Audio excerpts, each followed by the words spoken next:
Good morning, all. I'm Asha Nayaswami. We're continuing with our sheltering in place. I guess we're up to April 8th. Does that mean we're moving into a month of this or 3 weeks of it? There's because the days are so much alike, time just keeps going by. I'm astonished by how fast time passes. The beginning and the end of the days are just like this. Time is a very weird concept. But that's not the subject for today. So let's start with a prayer. Heavenly Father, Divine Mother, friend, beloved God, Jesus Christ, Babaji Krishna, Lahiri Mahashaya, Swami Sri Yukteswar, beloved Master Paramhansa Yogananda, saints of all religions, humbly we bow to you all. Dearest Swamiji, we offer our lives in service and devotion to be your instruments of light and love in all that we do. Guide us and bless us, that we may live according to thy will. Om. Peace. Amen.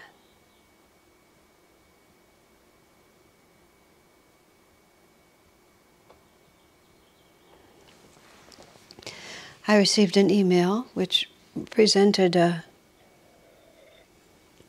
question that is a very real question I think all of us deal with, and it went specifically into that person's particular issues, but the issue is simply resisting what is.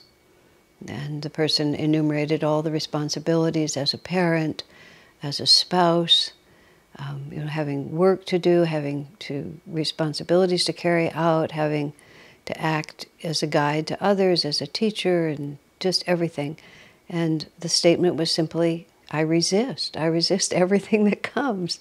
And of course, one easily knows what happens when you have resistance. If you're pulling a wagon with oiled wheels, you can move it very easily. In this house of Chela Bhavan, we have a living room of furniture, 2 couches, 2 recliners, this big chair that I'm sitting in. And somewhere along the line, I discovered these little guys, which are Teflon or something of the equivalent on that side. And these actually have come out from under this chair, and you put the wheels, the feet, what would be the right word? Anyway, whatever it is, the stick that comes down for a chair, there's another word for it. But you put it down and you put it on this, and then you can just push it around. So we have these 2 couches and these chairs, which are big, and because the configuration of this room constantly shifts, because it used to be used for lots of different things, I by myself can just push it around. We have a big dining room table, and it's on sliders too, and you can just push it. I can just push it all by myself. I can just move it across the room. But when these little things come out from under, I can't push the couch at all. It takes several of us to push it, and I can't move the dining room table. Because it's self-evident. One is without resistance. The weight of the item is just the same, and the project is just the same. But when there's resistance, the effort has to be much greater because something is pushing against you. And when it's smooth, it's just with one hand. I shift it across like that. So we are extremely appropriate to ask the question, how do I overcome resistance? And it's one thing to overcome it. You have to dismantle it. Why am I resisting? And how does it serve me to resist? It's in the Festival of Light that Swamiji wrote. When Swami wrote the Festival of Light, which was in 1986, is when he wrote that. Yes, it was 1986, and we started really using it from Christmas Eve 1986 and we've been doing it ever since.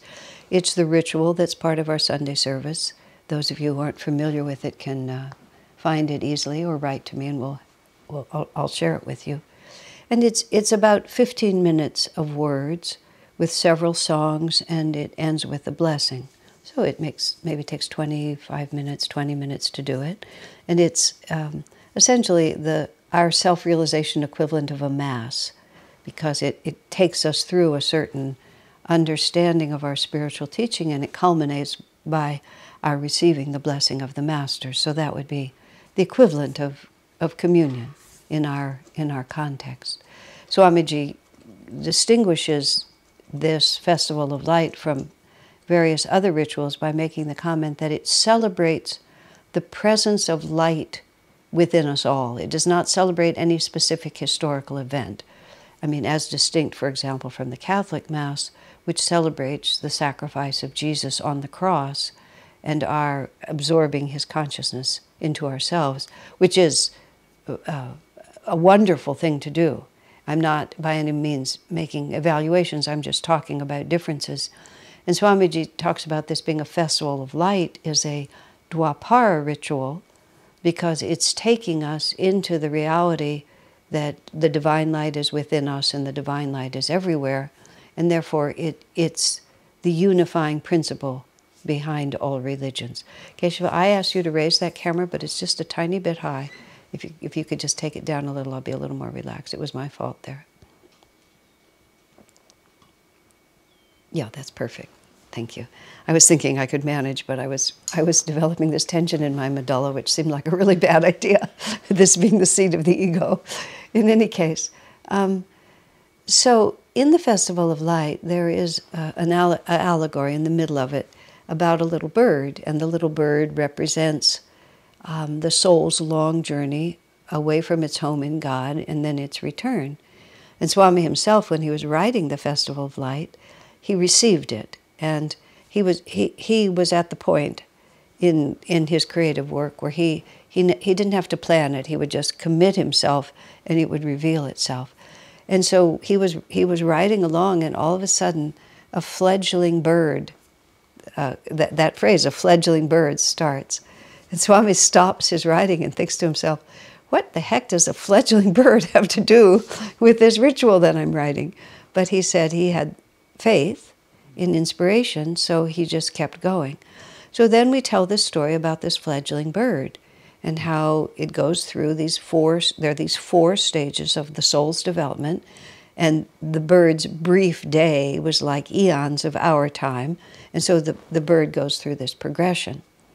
And it's been interesting to me because over the decades since the Festival of Light became part of our reality, how many, many, many times when I'm trying to explain a point, I illustrate it by talking about the fledgling bird and the different stages it goes through, because it's telling us what our spiritual journey is.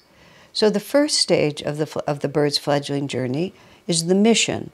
The bird is manifested from God, and he goes out with this divine mission to be fruitful in the gifts that you have given us. This is what God says. God is commanding, be fruitful in the gifts that we have given you. Expand and multiply them, and share with all as we have shared with you, for you are a part of all that is. So this is, we are divine creatures. We're part of God's creation. We're going to serve the ultimate good of all sentient beings, of all creation itself, because I am a part of all that is, and I need to behave as my Creator behaves, which is selflessly giving. But then the little bird begins to sort of have adventures of its own, and it begins to like the feeling of being itself. And it decides that this business of selfless sharing with all that is really kind of a drag. What's really great fun is to feel my power. What else is, and then just, I can't remember the exact words, but he feels good, flying under his own power and having those experiences. I mean, think of children growing up, think of adolescence, just going out and doing things, and aren't I powerful, and I can do whatever I want. And then he begins to think that this whole business of a mission is just poppycock compared to the pleasure he gets from experiencing his own power. And then The little bird said, "What else is wisdom if not to keep what is mine for myself? Because this feels good, so this must be the right thing." And then he enters the second stage. He starts out with a divine mission. The second stage is the revolt. And the revolt says, you told me, God, that there were divine laws. You told me that my happiness would come from sharing, but I don't think so. And I am just going to revolt against this greater reality. I'm going to revolt against these divine laws, and I'm just going to do it my way, according to what feels good to me. What else is wisdom if not to keep what is mine for myself? And so the bird sets out, even though repeatedly the little bird lost everything he had. Even though his method was not working, he just kept thinking, if I could just adjust it a little, it'll begin to work. And so the revolt is the stage, and then we'll go to the third stage after that, but the revolt is the stage that all of us go through where we just keep trying to have it our way. And even though it doesn't work for us, and repeatedly we lose everything we have, and it doesn't produce happiness for us, we are still committed to saying, if I just keep insisting, maybe the universe will eventually agree with me. Even though repeatedly we lost everything we had. I had a friend of mine once, and I guess it was a technique, but it really worked for me. I was complaining about some condition that I was dealing with that I think it had to do with, my responsibilities and how they were onerous for me and how I didn't really like it, and I went on and on like that. She said, "So how is that helping you to think that way? How is that serving you?" She said, just like that. And I'd just been complaining. I mean, I wasn't telling her that it was giving me anything. I was telling her how awful it was. But she said, "How is thinking like that serving you?" And I thought, oh. And then there were just all these thoughts came to me about how, as long as I kept, let me think how to say, resisting. That's the word I want. As long as I kept resisting what was inescapable, then I could always be upset. And I always could be a little upset. And of course, because I'm a little upset, I can't really deal with all these responsibilities. And so I didn't have to deal with them. And I really would not have figured that out, that it was really helping me to always be lamenting about the burden I was carrying, because I used up all my energy lamenting, which gave me the impression that I was dealing with things somehow. But as long as I kept myself in that state, I didn't have to face into the responsibilities. I was frightened of the responsibility. Mostly I was frightened of it. I was frightened of the energy level it was going to require from me. I was frightened of the possibility of making mistakes. And so as long as I just kept complaining and lamenting, I never really had to face into any of that. I gave the impression that I was doing something, but I was doing nothing. But we all have to live through that stage of revolt, where we want to declare what reality is. I don't really have this responsibility. I didn't really get married on purpose. I didn't really have children on purpose. I got pushed into having to lead these programs. None of it is my fault, and I don't really want to do it, or however you want to think about it. Or I'm frightened. Always I'm frightened. I'm either frightened of the thing itself, and this is even more subtle. I'm frightened of having to put out that much energy. And energy, when I get really here to talk about resistance, almost always resistance is the fear of putting out energy, or the fear of having to put out energy in a certain way, which is interesting because energization exercises was Master's original contribution to the science of self-realization. He invented them. He didn't invent the concept of energy, but he invented that particular series of exercises in order for us to develop energy, because in the age of energy, that's what we need to do. But in the age of any age, energy is the key to everything. If we feel we have the energy, we're always happy to do it. But if half your energy is pulling this way and half your energy is pulling this way, you have nothing. You can make no progress. How is that serving you? Well, as long as I keep pulling back like this, I don't have to engage. I don't have to risk. I don't have to open my heart. I don't have to love. I don't have to be hurt. I don't have to be embarrassed. I don't have to fail. Just countless numbers of things that we prefer to hold on to. How is that serving you? Well, I find that all those delusions, when I'm using them, serve me very well, because the suffering of holding on to those delusions is less than what I think is going to happen to me if I actually move forward. Very, very complicated. So the bird goes into the revolt. You know, God has told me what divine law is and where happiness comes from. I revolt against it. I say that I know. I declare reality. And then I just practice trying out my reality until repeatedly I lose everything I had. And then finally, the bird is defeated and just realizes that this continuous loss is too much, and it enters the next stage of the journey, which is called the quest. And the quest is not knowledge yet, but the quest is the realization that I actually don't know myself. I mean, that is a huge step. How can we ever learn until we realize that we don't know? And how can we ever learn until we surrender to being taught?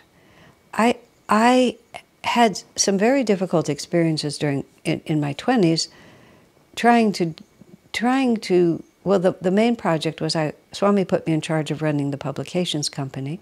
I had no idea how to do it. It was just way beyond my skill set at the time. And I had this very weird idea that I needed to appear competent. And I also had this weird idea that competent people didn't have to ask for help, that competency was not asking for help.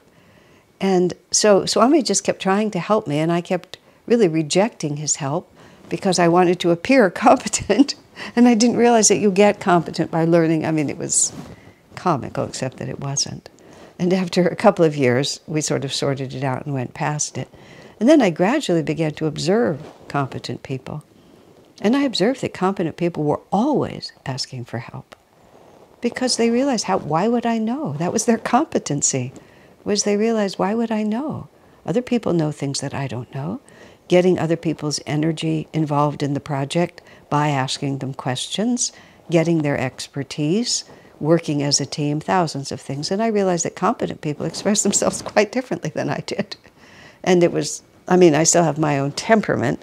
Temperamentally, I'm fundamentally a creative artist type, which is I enjoy my own ideas and I enjoy manifesting my own ideas. I'm less a team captain than I am a person who creates inspiration in a different way. It's a weakness as well as a strength, but that's what it is. We can have our temperaments. But competency is different. Competency is recognizing our limitations and asking. So that's what happens to the little bird. Little bird has tried to declare reality all this time, finally realizes it's not working. He begins to actually ask, what is going on here? And I joke sometimes and I say, you can ask the same question in two different tones of voice. God, why are you doing this to me?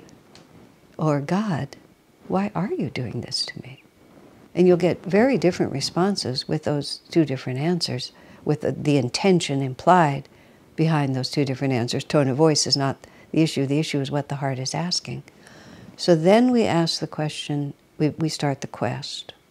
And in the quest is when we really begin to learn. Not that we're able to fulfill what we're trying to do, but we really begin to ask ourselves, what is really helpful? What really works for me? And we begin to have to realize what the real battle is. And while we're talking about resistance, it's we can never, let's see, we can insist and insist and resist, and at a certain point we have to become practical about it. But the way we overcome a limitation like that, Shivani, who's an expert at this sort of thing, and just by the way, for this particular subject and others, I've been told that Shivani has put an online course on. Shivani's part of the Italian Center. I'm not really quite sure where and how you find it, but it shouldn't be too hard. Shivani from Italy, Nayaswami Shivani, is teaching a course on how to change your entrenched habits. And she's really an expert on how to do it. So I'm going to refer you to her course as probably the best way to give yourself a real program of how to overcome these very bad habits. But the first step is to ask yourself, how is this serving me? And really introspect as to why, after all this time, I cling to this. And one would not cling to a bad attitude. One doesn't cling to a bad attitude unless one is getting something from it. Regardless of how you think about it, you may be able to dismiss that as folly, but as soon as we realize that something is not serving us, we automatically give it up. This is what I was starting to say. Shivani said once, don't even think about trying to get over a bad habit until you're absolutely disgusted with it. Meaning, as long as you're enjoying it on some level. I remembered realizing that certain negative attitudes I was holding, attitudes of being a victim, having been mistreated, having been misunderstood, I had to honestly admit that I got more pleasure out of feeling like I was the wronged party than the imaginary idea of getting over that. I said I wanted to get over it, but I was actually enjoying it. You know, it gave me a certain sense of power. And also, I didn't have to put out the energy to rise above it. You see, it all comes down to energy. So when we resist what we have to do anyway, we don't have to do it.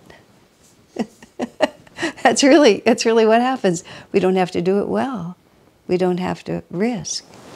You know, I've shared in these some broadcasts, something that happened to me very, very early on in my spiritual path, which I tend to call the first time God spoke to me. And my problem at that time was not that I lacked energy, and I want to come back to energy before this is finished. It's not that I lacked energy, but I had a very difficult time concentrating in the moment. And I always somehow felt that what I was doing wasn't as pleasurable as what I was going to do next, or something like that. The way I lived my life was I was always calculating my own advantage.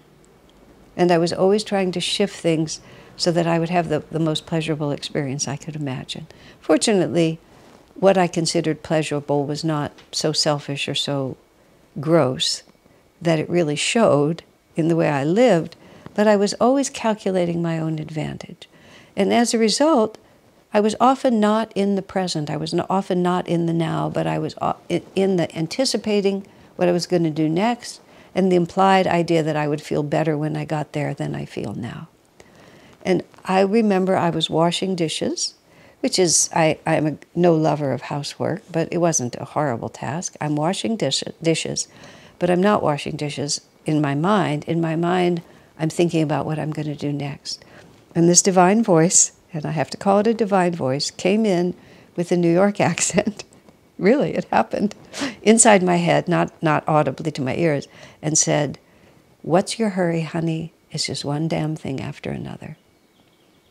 Ridiculous as that has been, it's been a guiding principle of my life. Because whenever now, since then, and that was more than 50 years ago, and I haven't always lived up to it, but I always know what the problem is. When I find myself wishing this were over, you know, not wanting to do this, I realize that there's nothing wrong with the this, or rarely anything wrong with the this, or even if it's a terrible this, the more I pull back from it, the more tension I create, the longer it takes, and my entire experience of it is unpleasant. Where if I just look at it and do it, the thought in my mind is what's creating the difficulty, not the doing of it. I mentioned that I don't like housework. I loathe housework is actually the word for it. And now that we're sequestered, I can't bring in a housekeeper, which I've been doing for the last 30 years of my life. So I'm in a new era. When I was in seclusion, in this small cabin in Washington State, writing Light Bearer, the book Light Bearer, which I take any moment possible to remind you could read. Because when I was leaving that cabin, the people who owned it, which were Kirtani and Anand, were going to come and stay in it immediately after I left, so I had to clean it. It's a very small cabin, and I had to clean the bathroom. It's just a small, simple bathroom. I really particularly loathe cleaning bathrooms. So for a whole week, my last week, I was constantly aware of the fact that I had to clean the bathroom. And I often thought about the fact that I was going to have to clean the bathroom. And it bothered me that I had to clean the bathroom, and I resisted cleaning the bathroom, and I really didn't want to clean the bathroom. But inevitably the day came when I had to clean the bathroom, and it took me 8 minutes. And I had spent an unspeakable amount of time resisting 8 minutes. I mean, I haven't just happened to notice the time. It was so ludicrous. And then I realized, my God, I do it all the time. We do it all the time. The thing itself is rarely difficult, but sometimes the thing itself is difficult. My body works very well, so I don't experience much physical pain. But when I do, I've consciously been trying to endure it more stoically than had been my habit. I've been a bit of a coward. And so occasionally God has given me cramps, which fortunately don't come very often. But, you know, a cramp is really something because it will come on you really fast, and especially if it's a big one, it's really big. So I remembered what Swami said, concentrate in the center of the pain and accept it as what's happening. And so I was woken up in the night with a terrible cramp, really the worst I'd ever had. But suddenly in my mind, don't resist. And you know, a cramp itself is like tension. The nature is tension. And it hurt. It was a very painful experience. But my goodness, it was different when I stopped resisting. As soon as my mind said, you're here. You know, you're just here. And you can revolt as much as you want to revolt, but you are not going to be able to declare reality, because reality is bigger than you. You know, fight against reality and you won't win. That's what resistance is. It's just fighting against reality and you won't win. And eventually, one has to decide that there's a phrase that I sometimes use, which is a preference for the known misery rather than risking what might happen if I let go of it. So we have to realize that what I imagine is going to be worse, which is actually embracing these responsibilities, embracing what I have to do, is not going to be worse than the misery I'm seeking. This is what Shivani said. I'm experiencing. It's what Shivani said. You have to be absolutely disgusted with it. You have to really ask myself, what am I getting from this? And then you have to say, it's not worth it. The courage to step into the unknown, and see, this is what the bird does. The bird surrenders to the wind and the rain, but then night falls, and then the bird says, but how can I fly in this darkness? And what he's saying is, as long as I could see where I was going and as long as I was still in control, it was okay. But now even that control has been taken away from me. And the night whispers, surrender to me. Peace awaits you in the unknown. And this is why we do the festival every week. Peace awaits you in the unknown. And yes, we will have to put out more energy. But that's the whole battle of the spiritual life, between comfort and ease of the subconscious, I'll just stay as I am, and the maybe promise of greater joy if I can rise into it. Surrender to me, the night says.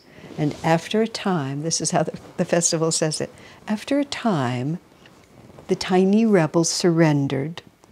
I can't tell you how many times I think of myself as the tiny rebel who's advocating a lost cause, because the tiny rebel is not going to win against reality. Reality is going to win. So the question is, how long do I want to suffer? How long do I want to suffer? You know, when does the known misery become worse than the possibility of stepping into the unknown? No one can answer the question for you, but sooner or later, the soul is going to make that decision. So as Swamiji said to us, why waste a few million years? Why not just do it now?